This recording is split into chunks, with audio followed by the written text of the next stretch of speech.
त्यांनी शेवटी वळून महाराजांकडे पाहिलं असेल का हो? महाराज बाबासाहेब बोलले मला माहित नाही, ते काही इतिहासाला काही माहित नाही.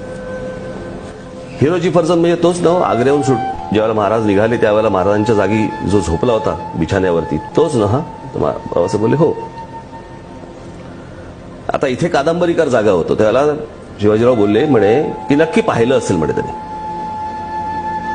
नक्की मागे वळून पाहिलं असेल महाराजांकडे आणि महाराजांना तो म्हणाला असेल की महाराज त्या आग्र्याच्या त्या गादीवरती देखील हा तुमचा सेवक झोपला होता, तुम्ही इथून निघा, आज तुमच्या मृत्यूच्या बिछाण्यावर देखील हा सेवक झोपायला तयार आहे.